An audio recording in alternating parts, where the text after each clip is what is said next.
Welcome to Dead and Roasted. What can I get you? Have you ever actually seen a redwood tree in real life? Those things are enormous. Imagine if you just grew a random redwood tree in your yard. Yeah, it'd take forever to grow, and you would probably die of old age, but your neighbors would be so ticked off. And imagine the tire swing, your kids would love it. Or I guess it'd be your kids, or something. Speaking of the redwoods, I have an assortment of scary work stories for you tonight, featuring witches in the woods, something that looks like but isn't a dog, and things that live in the redwood forests that take people. Enjoy. If you like what I do here at Tales from the Break Room, be sure to follow and review the show on Spotify and Apple Podcasts. If you like woodsy scary stories, get my new book, Creepy Campfire Stories, on Amazon or via the link below, or just go to creepycampfirestories.com. And if you have a scary work-related tale, I want to hear it. Send it to me at eriecast.com/submit. Thank you. Now then, these are tales from the break room.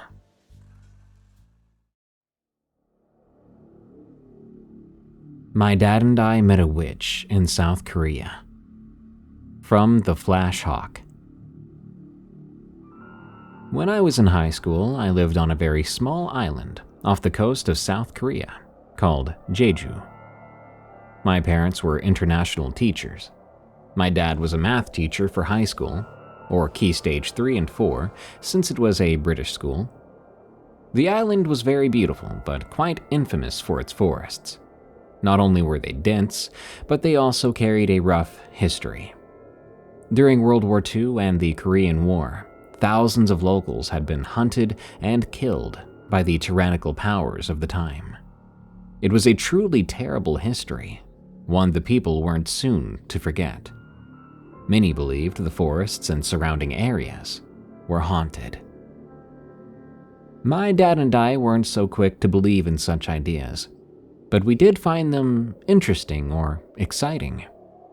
We loved camping and often camped at designated campsites or on the beaches with other families. One year, deep into winter, we decided to push our luck and go camping regardless of the cold weather. My dad suggested we camp near an abandoned YMCA center.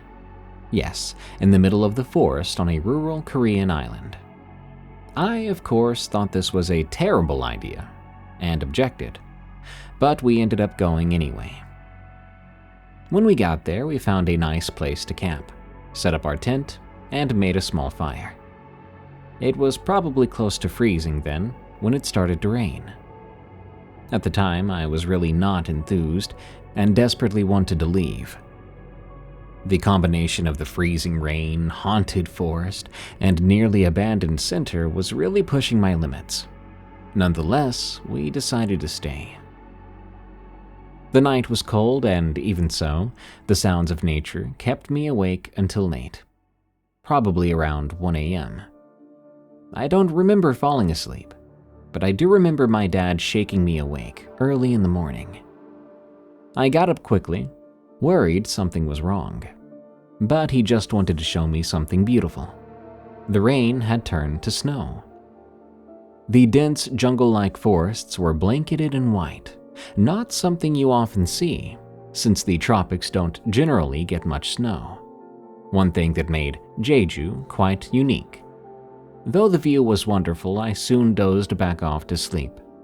Maybe a few hours later, the worst possible sound you could hear in the woods suddenly shook me awake. Not a scream, a roar, or any ambiguous noise. It's a sound everyone knows. A car alarm. Why the heck would our car alarm be going off way out here? The only answer seemed to be human tampering, right? Armed with a shovel and a pocket knife, my dad bravely went to check the car and see who or what was causing the commotion. I was so tired I just went back to sleep as he walked away. "Psst, wake up," my dad said from outside the tent. I wasn't sure how much later it was.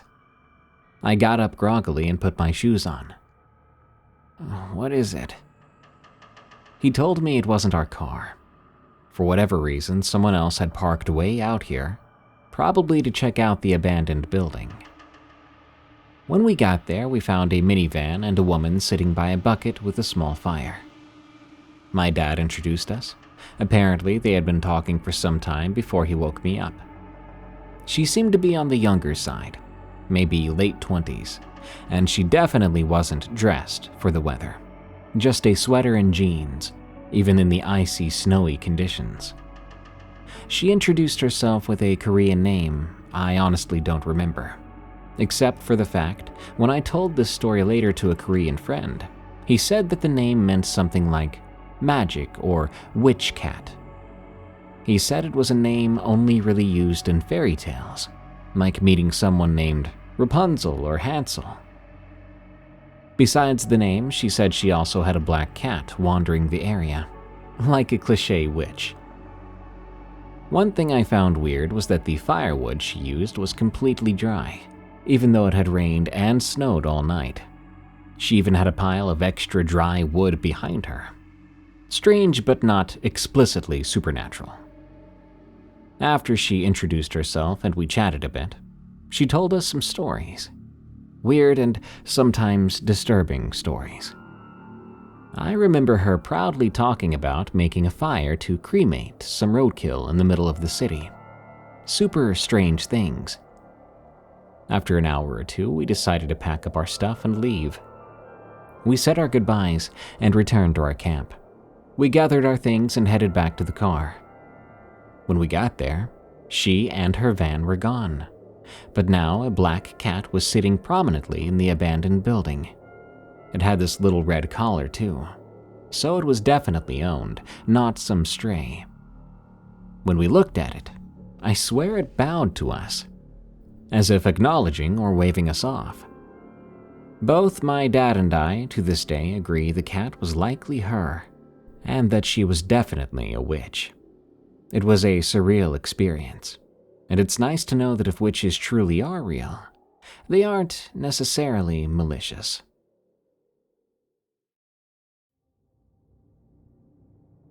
Haunting in a ski resort. From Malzeno. It was my first winter working at the ski resort, mostly doing maintenance work, keeping an eye on the lifts, and making sure nothing went wrong during the night. The resort was small and old, but it had a certain charm that attracted visitors looking for a more quiet experience. My routine was simple. I would make my rounds and check the equipment. Then I would just wait for the dawn shift to relieve me. On this night, a blizzard had rolled in unexpectedly. The wind was stronger than usual, and the snow was piling up fast against the lodge windows. I didn't mind so much. It wasn't the first storm I'd seen up here, and I figured I'd just have to stay alert in case anything needed attention. Around midnight that night, I was in the lobby, sipping some coffee and waiting for my next round, when the radio began to crackle. "Mike, you there?" This was someone who worked at the front desk during the late shift. I'll call her Sarah. "Yeah, what's up?" I replied, leaning forward to grab the radio. "There's a guest complaining about some noise coming from one of the empty rooms on the 3rd floor. Can you check it out?" I didn't like that. The 3rd floor was mostly vacant this time of year, and with this storm, no new guests had checked in for the night. "What kind of noise do you mean?" "Not sure. She said it sounded like someone moving around up there. But the room she's talking about, well, it's supposed to be empty." I grabbed my flashlight and stood up. I felt a bit anxious about this. "All right, I'll go check it out." The stairs creaked under my boots as I made my way to the 3rd floor. I remember seeing the lights in the hallway flicker a bit. Creepy, but I told myself it was just an old building quirk. Maybe even the storm affecting the power. The 3rd floor was colder than usual, the kind of chill that gives you goosebumps, even when you're indoors. The room Sarah mentioned was at the end of the hall, room 309. As I approached, I noticed the door was slightly ajar. I stopped in front of it, my heart picking up speed. The guests weren't supposed to have access to this floor. It had been closed off for renovations, and the rooms hadn't been used in years. I pushed the door open with my flashlight and stepped inside. The room was dark. The curtains were drawn tight, but the cold hit me immediately. It was way colder than it should have been. I flicked on the flashlight and scanned the room. Empty, as expected. A bed covered in a dusty old quilt, a small desk in the corner, and a wardrobe against the far wall. Looked like it hadn't been touched in years. I took a few steps inside, my breath visible from the freezing air, when I noticed something that made my stomach sink. There were footprints. Footprints as clear as day in the dust on the floor. But they were small, like a kid's, and they led from the wardrobe to the window, where they stopped abruptly. I shone my flashlight on the window, expecting to see some evidence of a break-in. But the glass was frosted over, untouched. There was no way anyone had come through there. I swallowed hard, my fingers tightening around the flashlight. I walked slowly toward the wardrobe, every nerve in my body telling me to turn around and leave. But something kept pulling me forward. The air was so cold now, it felt like it was seeping into my very bones. I reached the wardrobe and hesitated, my hand hovering over the handle. I took a deep breath, and I pulled it open. Nothing. Just an old coat, covered in dust, hanging limply from the rod.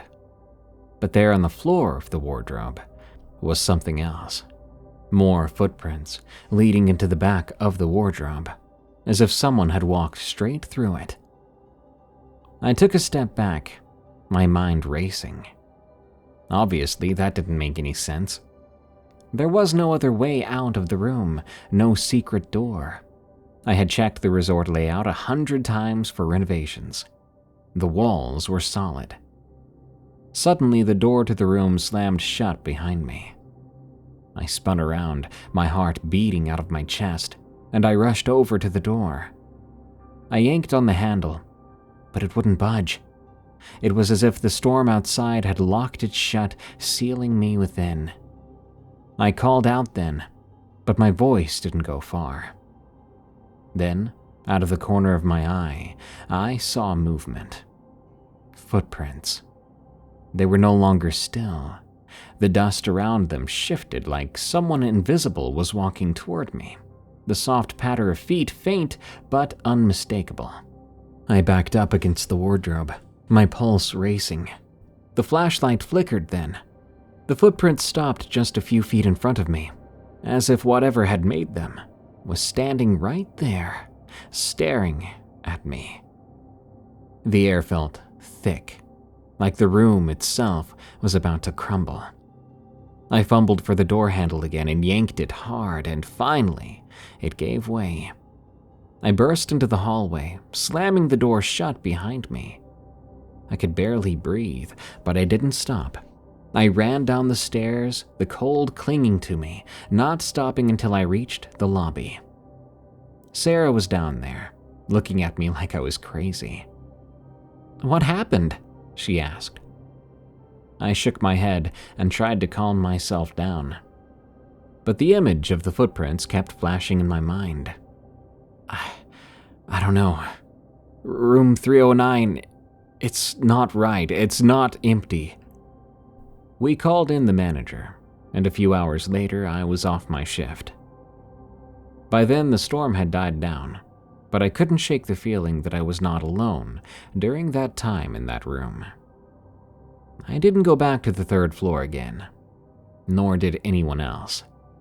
Room 309 stayed locked from then on, and I never got an explanation for what I saw, or what I didn't see. All I knew was that something was still up there, waiting in the cold. And sometimes, when the wind howled just right, I swear I could hear the faint sound of footsteps coming from up there.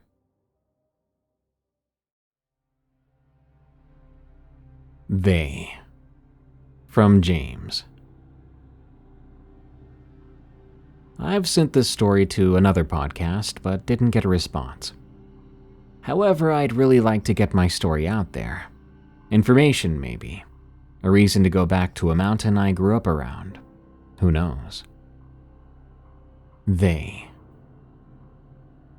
This was late in 2009, in a small town on the coast of Northern California. I know when most people think Northern California, they think Bay Area.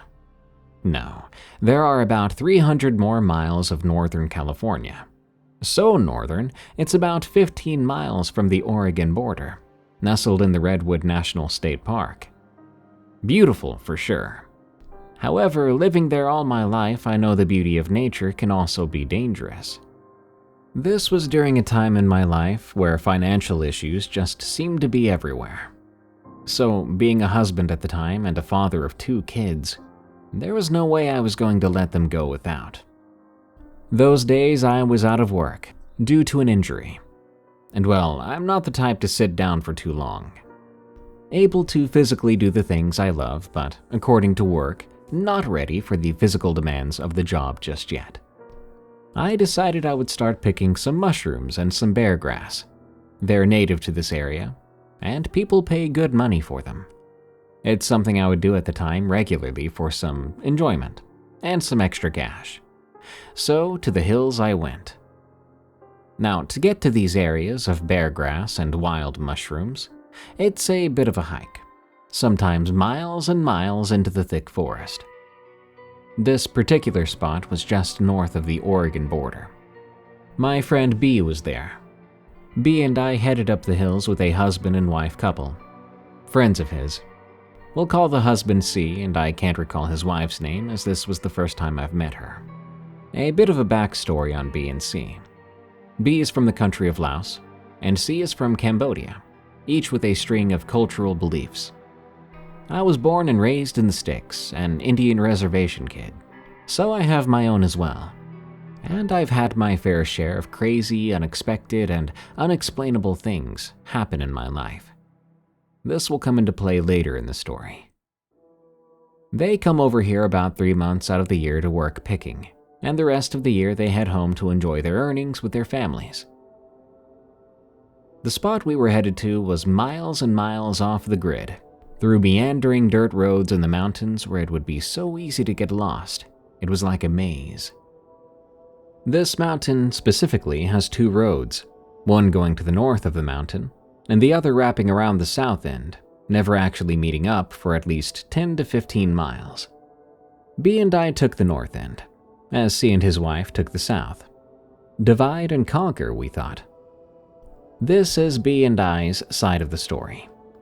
We headed to the north side as we watched C and his wife take the south turn in their late 90s Toyota Tacoma, with a camper installed in the back for cooking and sleeping when needed in the mountains. As we drove for a few miles looking for signs of bear grass or mushrooms, we found a spot. Regarding that spot, to the south of it was the mountain and to the north was a small cliff.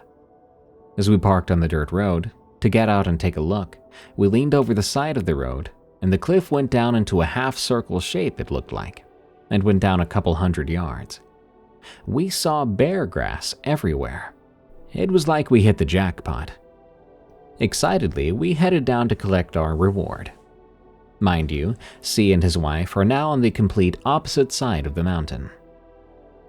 As we make it down to the base of the half-circle, there was another drop that went to the north end with even more. But I'm not going to be greedy, you know. So I decided to start picking where I was. Now, when you pick bear grass, you have to be careful. The stuff can be really sharp, and you need some thick gloves. You grab pretty close to the base with a small handful, twist it around your hand, and pull it out, making a distinct ripping sound. I would say about a good hour went by, as B and I were now on opposite sides of the circular cliff working away. I would stop from time to time to listen for the ripping sounds, so I could keep track of where B was at. As some more time went on, I stopped to listen for B. This time I heard the same ripping noise, coming from a few hundred feet down into the second cliff area, as mentioned before. I thought, that's crazy, because he was just to the left of me on the other side of the cliff. But now he's down there? B at the time was in his late 60s. Very in shape though, and very fast. But not that fast, I thought. I continued to collect bear grass, leaving a trail of small bundles. That way I could find my way back the way I came. The forest was very thick here after all, and covered with undergrowth under the huge towering trees. This was something B taught me, as I was used to cutting the limbs of trees to help me find my way back. So I was working along and it was getting pretty close to lunchtime. I started to make my way back up to the truck, up on the road, picking up my bear grass bundles along the way. It was then I heard a rustling sound from right up ahead. I looked up and saw a bush in the undergrowth, which was about as tall as me. I'm 6'1" and 218 pounds, so a good-sized undergrowth bush. It begins to just shake, and I mean violently. Again, I've been in the forests, particularly that forest, my whole life. And that was no bear. No mountain lion either, which are quite common in the area. I didn't have a firearm with me at the time, like I normally would, which was stupid of me. I dropped my bundles of bear grass and my pack, and I took off towards where I last heard B. Getting close, I stopped and began to listen for the sound of ripping bear grass. I still heard the ripping noise from down the cliff, so I just decided to yell for him. "B!" I called out. "Jim?" I heard B reply, not where I heard the ripping grass coming from. I asked him if he was here the whole time, and he said, "Yeah, I have plenty here." I asked him, "Then what the heck? Who the heck's down there?" I pointed down the cliff. B cut me off and said, "Jim, don't curse. They don't like that." He pointed towards the empty woods and waved his hand around a bit. I thought, who are they? B was trying to calm me down a bit, chalking it up to a bear or a deer. However, I didn't think it was that. We decided to stick together for the rest of the work, just in case it was some large predator. We made our way back to the truck and had our lunch. We decided that we had enough daylight to just check out another place just up the cliff from the truck. We trek on up from the truck, now heading up to the cliffside. We're just going back to work when, out of nowhere, we began to hear this loud music. It's rare to hear anyone out that far, but not unusual, since at the time, a lot of illegal weed grew up there. So you'd hear a car or two maybe within a 10-hour period altogether. This music, though, it sounded Hispanic, I guess. I'm sorry if my explanation is lacking. There was a bass guitar coming from the road where our truck was parked, which would mean it was coming from the north side of this mountain. We didn't think about it much, and really didn't think it would be important. However, it would be later. We soon got to a good stopping point. We would come back up here tomorrow at the same spot, as there was plenty more bear grass to get. That, and by then whatever was in the bushes or making that sound from down the cliff would likely be gone by then. We start up the truck and head to a mutual friend's place. That friend had a contact with a flower company from the town about 2 hours south. He would pay a bunch of people, around 15 or so, to pick the grass and the mushrooms and pay you on the spot. We would take all our stuff and sell it to said company. There was a bonus too. He would feed all of us, and boy was the cooking good. And there would be shots of whiskey to go around. We arrived at the house and figured C and his wife would be behind shortly. As we weighed our bear grass to see what our profit might be for the day, minutes turned to hours and there was no sign of C or his wife. People do get lost in these woods all the time. I would say on average over 5 or more in a year. And unfortunately, most of those people get the worst outcome. You see, in the redwoods, it can be a nice 60 to 70 degree day, but at night, the temperature can drop to hypothermic conditions. We were beginning to get worried, thinking we might have to go look for them. We started to head up the hill to start the search. It was nearly 11 p.m. by then, and none of us were strangers to searching for lost people in the woods. Personally, I've been a volunteer to search parties before. But just as we were all about to head out, headlights came down the driveway, and there we saw C and his wife pulling up. Right off the bat, I knew something was up. C was not driving, and his wife didn't have a driver's license, and really didn't know how to drive anyways. So why was she the one driving? My immediate thought was some type of injury happened. However, when C got out, he was very shaken up looking, but there wasn't a scratch on him. I was even more confused then. So what the heck took so long? We all started to head back into the garage, where we had our way stations and whiskey shots. We helped C inside as much as we could. As we entered the garage, we set him down on a stump. The stumps were leftover fallen trees we would yank and make chairs out of. So yeah, we finally got him seated and somewhat settled. Through stutters and broken English, he tried his best to tell us what happened. This brings us to C's side of the story. We'll start with where we went our separate ways, around the hill. C and his wife drive a few miles into the forest on the south end of the mountain. They found a place that was loaded with bear grass like we did, and decided to stop there. C would go on to the forest to hunt the bear grass, as his wife and dog would stay at the camper. She would cook his lunch up right there, which is pretty good cooking too, if I have to say. C's wife would then bang on the bottom of a bucket, making a loud noise to alert C that it was now lunchtime. So that being said, C went off to start his search. As he was doing the same thing we were, leaving bundles of bear grass to find his way back to the road, he was picking on the south side of the mountain, also on a cliff. He decided it was close to lunchtime and should start making his way back. He knew it would take him a bit to get there, and he wanted his food hot. As he was picking up the bundles of bear grass, they just disappeared. This frustrated C. He had never gotten lost in the woods before, but now it seemed he had.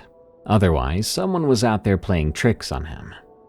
Just in case, he began to yell out, specifically curses and threats to possible pranksters. Now remember, my friend B told me not to curse at them, whoever they are, and he was cursing much more than me. He walked for hours trying to find any sign of his bear grass, or if anything looked familiar. But as time went on, the sun was starting to set. He was really getting worried then. He knew about the dangers of being in the forest after dark. Now, sometime before that, when it was getting close to lunchtime, C's wife went and banged on the bucket as usual. She said she'd waited half an hour, but there was nothing, no sign or no sound of her husband. She said she thought forget it and was going to head in to look for C herself. But just as she decided that, she heard a voice that sounded exactly like C. "Go back to the truck," it said. Freaked out, she listened to the voice. As time went on, she said she knew C was out there lost somehow, but the best thing to do would be to stay put and hope C came to her. Back to C, who was stressing out about the soon-to-be lack of daylight. He had no idea how far he was now from the road, from his truck. At some point, he decided to sit on the ground and pray. C is a very religious person. He's a Buddhist. He said when he was done praying, he listened to the sounds of the forest. It was then that he started to hear music. As he explained the type of music he heard, the description matched what I said. The same tone, the same cultural region. But how was that possible? We were on opposite sides of the mountain. When I heard the music, it was coming from the road I was on, which was on the north side. And he was on the south, and had heard it coming from his south, towards his truck. How is that possible? C said that he then decided to follow the music. He only heard it for a while, but kept following that same direction even after it ended. He went for hours in the dark with no flashlight. He then finally came to a dirt road and decided on a direction to go, not knowing which would take him to his truck. It was a gamble, really, but luckily for him, he gambled right, and he found his truck. He was so upset by then that he couldn't drive, which is why when we saw him, his wife was in the driver's seat. I've got to say, after all this, I definitely was second-guessing going back up that mountain, which we planned to do the next morning. But B wasn't worried. And I did need the cash still. I really needed to feed my family, after all. So I thought, screw it. I gotta do what I gotta do. So I headed home and got ready for the next day. The next morning was the same thing, except C and his wife would not be joining us. We headed up the mountain to the same spot we were at the day before. However, when we got there, B told me to stay close. He said to me, "They like you, so stay close to me." Again, who the heck are they? Either way, as long as I was close to another person, that would make me feel a lot safer. There's safety in numbers, you know? With the two of us picking bear grass, I made sure to keep B always within my sight, at least barely. I went to work. I was really in a hurry this time because I did not want to be on that mountain any longer than I had to. I kept thinking to myself, if I go fast enough and I'm doing a good enough job, I won't need to come back. Now, mind you, I was thinking those things, not saying them out loud, thinking them. And out of nowhere, in this deep, demonic-sounding voice, I swear I heard it come from right in front of me. Good. I freaked out. I took off running, getting close to B as he was already looking over to me, after hearing apparently the same thing. He said, "That's it, Jim. You need to stay right by my side." I was waiting for the word "they" again. However, it never came out of his mouth this time. As the day went on, I was stuck to B's side like glue. As it grew to be late into the afternoon, we both decided it was time to have some food. We started back to the truck. We got there, grabbed our lunches, and were ready to eat. B sat down on a rock and strikes up a cigarette. He starts to give me some crap because I was putting my potato chips inside my sandwich. Guess it was his first time seeing that. Just then, as I looked up, B was letting out a puff of his inhaled smoke. I saw right beside him a bush that was beginning to part, like someone took their two hands to push it aside to peek through.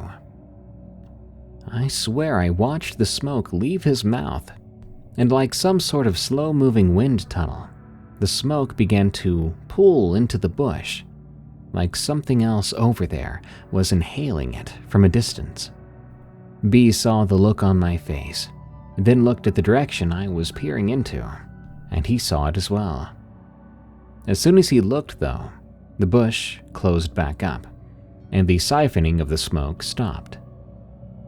B and I were both now equally freaked out, and could not get in the truck and away from there fast enough. We even left bundles of bear grass behind. We sped down the miles of dirt road as fast as we could. Eventually, I finally asked him, "You kept calling them they. Who are they?"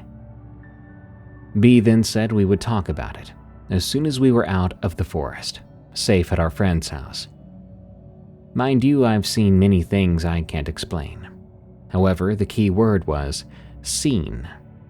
With that in mind, I never actually saw the thing doing this, or things with an S. I really just saw some weird after effects and heard crazy things. But that was plenty by then. Finally, we get to the house, and I get to know what they are. In B's culture, they believe that when people go and get lost in the woods, which happens a lot from where they're from, and they pass on, their spirit stays in the woods, unable to leave. And when you go into the forest and act disrespectfully, or they just simply don't like you, Apparently, even if you curse, they will play tricks on you. Tricks to get you lost, never found, so your spirit can stay with them. Scary, right? B, C, and I have not been nor will ever go back to that mountain. To who or whatever they are, let's not meet again. The Fourth Puppy. From Brisual. You can call me Ray. I've been breeding pit bulls on my property outside of Springfield, Missouri. I specialize in blue nose pits. It started out as a hobby that turned into decent side business. I keep the operation small too. Quality over quantity's always been my motto, and it's healthier for the dogs. My main income comes from my construction company, but the dogs have always been my passion. Last October, my prize female, Sadie, had her third litter. I had paired her with a champion male from a breeder over in Arkansas, and I had high hopes for these pups. The delivery went smooth. 3 healthy puppies, 2 males and a female. All had that beautiful blue-gray coat their parents were known for, too. I named them Duke, Diesel, and Daisy, though I knew they'd get their new names once they went to their forever homes. I keep new litters in a heated section of my workshop behind the house. It's got good climate control, security cameras, and it's close enough that I can check on them throughout the night. That first week went normal as could be. Sadie was an attentive mother. The puppies were feeding well and gaining weight, and had real good energy. It was early in the second week, around day 8, when something happened. I went in for the first morning check, coffee in hand, ready to clean up and refresh the water. As I approached the whelping box, I stopped cold. There were 4 puppies nursing there. Not 3, but 4. At first, I thought I must have miscounted the day before, or maybe I'd been more tired than I realized when they were born. But I knew that wasn't right. This isn't a mistake you make several days in a row. I'd been breeding long enough to know exactly how many puppies came out. I'd recorded the whole birth on video for my records, like I always do. This 4th puppy was also noticeably different. While my blue pits had that distinctive gray-blue coat, this one was almost black. Not the glossy black you see in some pit lines, but a dull, dark color, like wet soil. It was roughly the same size as the others, but something about its proportions seemed slightly off. The head was a bit too large, the legs a fraction too long. I set my coffee down and approached it. The pup wasn't nursing anymore, but had curled up behind Sadie. When I reached in to pick it up, its eyes opened, and it looked at me. That hit me wrong immediately. You see, puppies that age shouldn't have their eyes open yet. They usually stay closed until around 10 to 14 days. But these eyes were fully open, alert, with a deep amber color I'd never seen in a pit bull before. Carefully, I lifted the thing. It didn't squirm or whine like the others would. It stayed perfectly still in my hands, perfectly calm, and watched me. Its body felt unusually cool to the touch. Not cold exactly, but not with that vibrant puppy warmth I was used to. I checked for a microchip, thinking someone must have put this puppy in with mine, as insane as that might sound, but I didn't find anything. I checked my security cameras right away. The time-lapse showed nothing unusual at all.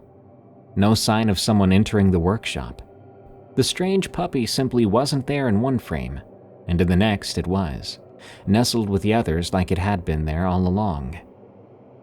Look, I like stories and podcasts like this, which is why I'm submitting this story to Tales from the Break Room.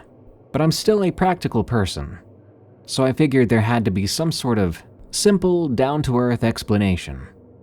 Maybe one of the puppies had a rare gene causing the odd coloration, and I'd just been mistaken about the count. For a while. But I knew that couldn't be true. I knew my dogs, I knew this litter from day one. Over the next few days, I kept that fourth puppy separate from the others as much as I could, setting up a small pen next to the whelping box. I took it to my vet, who's been handling my dogs for years. "Never seen coloration quite like this one," he said. "No obvious health issues, though. Heart sounds real good, temperature's normal."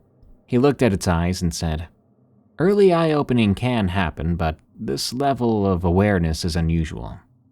You say you just found it?" I hadn't told him the whole truth. I simply said I'd found the puppy and was considering adding it to my program. I didn't really feel like saying it had just materialized out of nowhere. After the vet check, I reluctantly put the puppy back with the others. I decided to call it Shadow for obvious reasons. Over the next week, I watched the litter carefully. The 3 blue puppies behaved normally. They played, they slept in a pile, they nursed and grew. Shadow did all those things too, but always with a strange act to it. It's hard to explain, but the way it moved was much more stiff. I couldn't tell if it was sickly or robotic. But the vet said it was okay. Maybe just a weird dog. It never seemed to sleep as much as the other puppies. Often I'd come in at night to check on them and find the 3 blue puppies sleeping, while Shadow sat awake, and it would watch the door as if it had been waiting for me to come check. By the 3rd week, the differences became more pronounced. My 3 were developing as pit bull puppies should. Playful, energetic things, starting to show those blocky heads and muscular builds. Shadow was changing too, but differently. It remained leaner, its muzzle a bit longer than a typical pit's. Its movements were smoother too, like it was more coordinated and balanced, not at all a clumsy normal puppy. And the dang thing never made a sound. Never heard it yip or bark or even whine. It was just silent. Sadie's behavior really troubled me. She nursed Shadow along with her pups, but she never cleaned it, never played with it. She would intentionally lie so that her body was between Shadow and her other 3 puppies when they slept. I've worked with dogs long enough to know when they sense that something's wrong. One morning near the end of week 3, I came in to find Diesel whimpering in the corner of the whelping box. He had a small cut on his ear. It hadn't been there the night before. Nothing serious, but it still bothered me a bit. The cameras had not caught anything useful, just normal puppy movement in the dark. Shadow had positioned itself between Sadie and the other puppies, nursing while the others huddled together away from it. When I reached in to check Diesel's ear, Shadow stopped nursing and watched me with those unblinking amber eyes. That night, I installed a better camera with night vision and set up a monitor in my room. I woke up around 2 a.m. to check the feed, and I saw Shadow pacing a perfect circle around the sleeping forms of Sadie and the puppies. Not the random wandering of a normal puppy, but a measured circuit. I watched the feed for nearly an hour, as Shadow just went circle after circle. Eventually it stopped and sat facing the camera. I swear it knew what the camera was and just stared at it, stared at me. At some point, I fell asleep after that. When I woke up and checked on them the next morning, both Duke and Daisy had small wounds similar to Diesel's. One on the paw, one on the flank. Nothing life-threatening, but there were small punctures that had not been there before. This continued for several days, small injuries appearing on my puppies overnight. I tried to separate Shadow completely. I put it in a kennel on the other side of the workshop, but the next morning it was back with the litter. The kennel door remained locked though, somehow. By the 4th week, my puppies were not growing as they should. They seemed lethargic, less interested in the solid food I'd been introducing. Shadow, meanwhile, had grown considerably, nearly twice the size it should have been for its age. Its black coat had taken on an oily sheen, and those amber eyes seemed to have darkened to more of a reddish hue in certain lights. I decided to move the entire litter into my house, setting them up in my spare bedroom, where I could keep a much closer eye on them. That first night, I was awakened repeatedly by Sadie's low growls. Each time I went to check, Shadow would be sitting alert while the others were sleeping, and Sadie would be staring at it, hackles raised up. On night 2 in the house, I heard a sound that still haunts me. A low sound coming from the spare room. It wasn't quite a growl, but something horrible. I grabbed the baseball bat I keep in my bedroom, and I rushed to the room. The overhead light would not turn on that night. In the faint light there was, I could make out Sadie cowering under the bed with Duke and Daisy. Diesel and Shadow were in the center of the room. Shadow had pinned Diesel down, standing over him, and when I entered, Shadow turned to look at me. I swear those eyes looked like burning hot coals. I lunged forward with the bat. I wasn't aiming to hit, but to scare it off Diesel.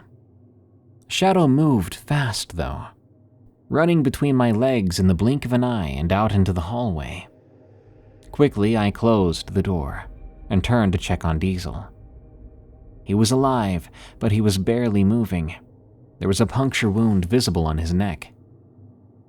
I rushed him to a 24-hour emergency vet in Springfield. But unfortunately, Diesel died on the way there. The vet examined him briefly and said it looked like some kind of bite wound, but not like a bite wound from a dog. The teeth marks didn't match dog teeth. I'm not sure what that meant or how it was possible. When I got home, exhausted and heartbroken, Shadow was gone. I searched every inch of my property for that demon, but there was no sign of it. Duke and Daisy were huddled with Sadie, unharmed but still scared. I checked all the doors and windows. Everything was locked from the inside, just as I'd left it. In the weeks that followed, I installed more security cameras, motion sensor lights, and the works. I slept with Sadie and the remaining puppies in my room. Duke and Daisy gradually recovered, started to grow again normally. I was happy to see them back to their playful selves before long. Eventually, they went to their new homes, and life seemed to return to normal. But on 2 separate occasions after these events, I swear I saw a black dog figure around my house, watching. I think it's Shadow. On the 2 occasions I saw that thing again, I made sure to keep Sadie real close. To this day, I let her sleep in my room with me, and she's no longer part of my breeding program anymore. I want her to live the rest of her doggy days without a problem. Taxidermy Haunting, from Tim T. Taxidermy isn't as creepy a profession as people might think it is. But I'll say this now, this story won't do my profession much justice. I started to learn taxidermy under my father when I was only 15. Took over the family business when he retired. And I've been running the business in Nebraska ever since. That's over 2 decades of turning death into something that resembles life. I've worked with everything from trophy bucks to exotic game. The occasional pet for people who can't bear to part with their companions too. People say I've got good attention to detail. It's a solitary profession, which suited me fine after Elizabeth passed. My wife died in 2014 in a car accident. After that, the house has always been too quiet. I focused on my workshop more than anything. Helped me to take my mind off of things. And when you're focused on a project like taxidermy, it doesn't leave much room for wayward thoughts. The measuring, the skinning, the preserving, the mounting, each step is a science itself. This brings me to the commission I got in September of 2020. Mr. Whelan was not a regular client, apparently just passing through on his way back to Wyoming after a hunting trip in the Sandhills. Said his usual taxidermist had retired, and he'd heard good things about my work. What he had for me was an 8-point buck, impressive spread, a clean kill through the heart, the kind of specimen that makes for a straightforward mount. "I'll need to keep the hide for tanning and preparation," I told him. "Should take about 5 or 6 months for a full shoulder mount. I'll call when it's complete." "No rush," Whelan said. I took his deposit. He told me, "This one's special though. Got him at sunset, last day of the trip. Never seen a deer move the way this one did." I nodded. Wasn't really listening, to be honest. Hunters always think their kills are the best or the most special. It's part of the mythology they build around the hunt. I'd heard it all before. After Whelan left, I brought the deer into my preparation room. It was a Friday evening, and I typically don't start new projects until Monday. But I wanted to at least get the cape removed and into the freezer. The initial skinning is best done when the animal is fresh. Something, though, felt off from the very start. The deer's glassy eyes seemed to follow my movements as I positioned it on the table. I told myself it was a trick of the light, but this usually didn't happen with my work. Kind of creeped me out. The skinning went along smoothly enough. I separated the cape from the carcass with practiced precision, working the knife along the natural seams where hide meets meat. But as I pulled the skin free from the skull, the strangest sensation came over me. Like this sudden awareness, like I'd opened a door to some place I was not meant to be.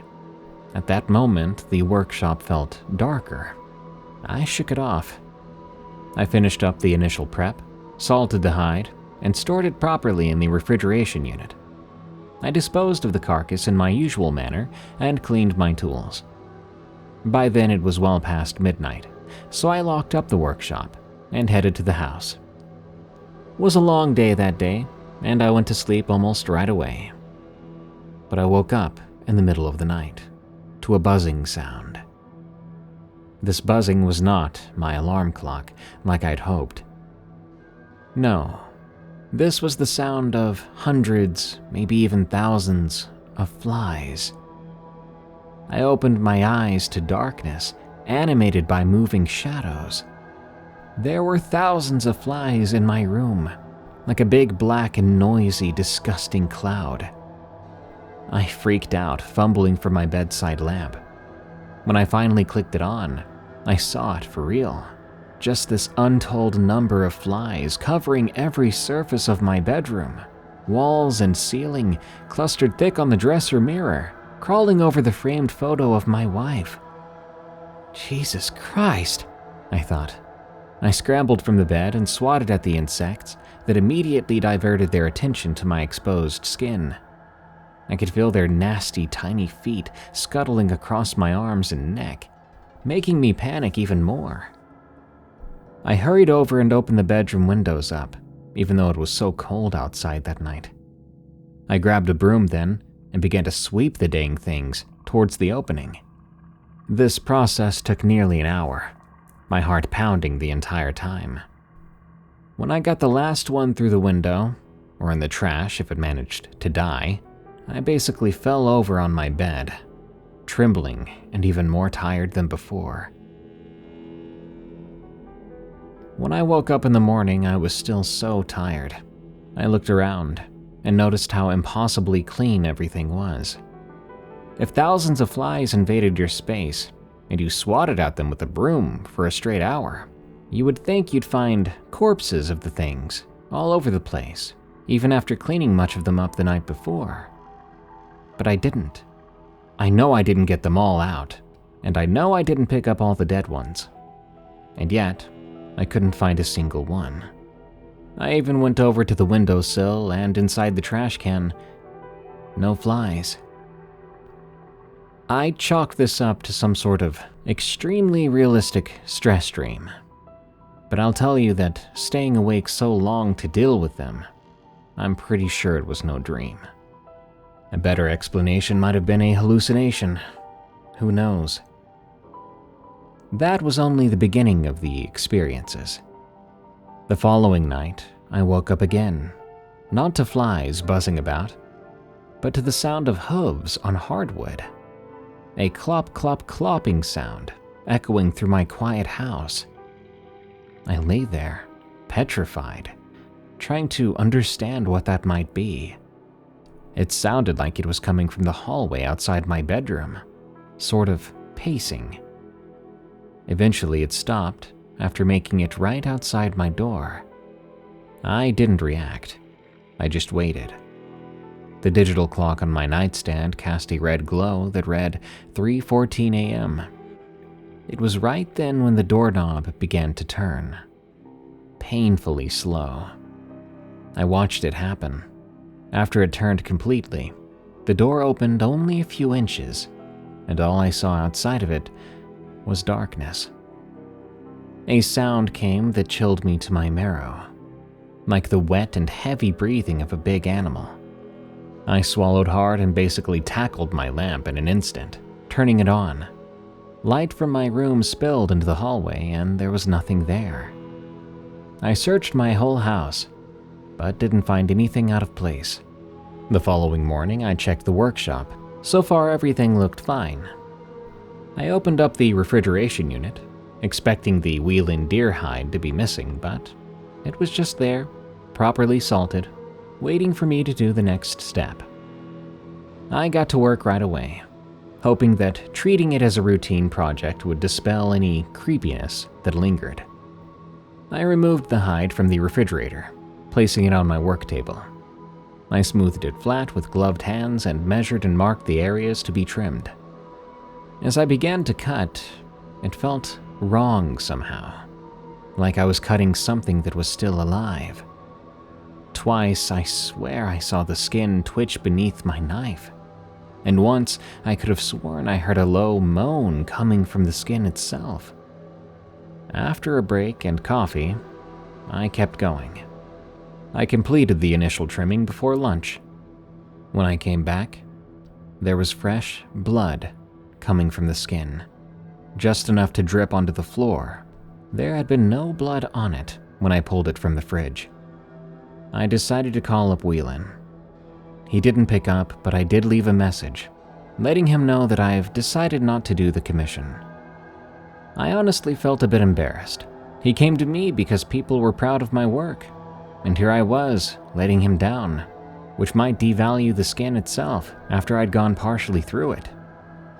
But the alternative, continuing to work on that hide after everything I'd seen, it was just too much.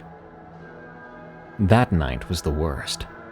I had double-checked all the locks, wedged chairs under doorknobs before going to bed. It was hard to sleep. Took me hours.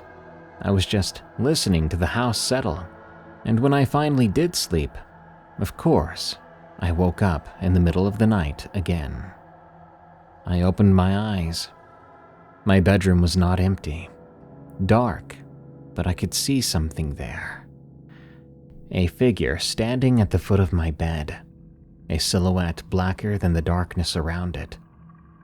It had the body of a man, tall and gaunt, but its head was that of a deer, complete with an impressive rack of antlers that seemed to scrape the ceiling. It breathed slowly, so loud. Though I wanted to do something, I couldn't even bring myself to scream. The figure took a step towards me, and in a heartbeat, I jumped for my lamp and turned the light on. The figure was gone. I was out of that bed so fast, checking every corner, looking under the bed, in the closet, like I was a kid again. But there was nothing. I didn't go back to bed. I got dressed really quick, grabbed my keys, and drove to the workshop. I grabbed the wheel-in deer hide. Oddly enough, it felt especially warm that night, like it was still in use. I placed it in a large storage bag, secured it in my truck, and drove directly to the address Whelan had provided in Wyoming, stopping only for gas and coffee. 6 hours later, I pulled up to a modest cabin on the outskirts of Cody. Whelan answered on the third knock, surprised to see me. I explained that I could no longer work on his hide. I handed him his refund, too. He didn't know what to say, and I wanted to get back home, so I apologized and left. It took me a while to want to do any taxidermy again after that. I used my savings to just take a couple of months off. But I've been back to it for years now. Nothing strange has happened again. Taxidermy is my life's work. If I couldn't go back to it, honestly, I don't know what I would do. I can't really blame the deer in that story. You'd better believe if someone killed me during a stroll in the woods and tried to mount my skin over their Keurig in the dining room. Oh, I'm gonna haunt the heck out of you. My curse would be something like making your coffee taste like pee. Not just any pee, it would be my pee forever. Enjoy. Thanks for tuning in to another episode of Tales from the Break Room. I've been your host, Darkness Prevails, and if you have a scary work story you want me to narrate in a future episode, send it to me at eeriecast.com/submit. If you want to support the show, all you gotta do is follow and rate Tales from the Break Room on Spotify and Apple Podcasts. And hey, think about pre-ordering my new book, Creepy Campfire Stories, available now for pre-order and comes out on July 8th, 2025. Go to creepycampfirestories.com or click the link below. Thank you. Until next time, everyone, your horror host here needs some sleep. Even big ol' veiny Chadley horror narrators like myself need their 14 hours of nightly sleep. See you again real soon.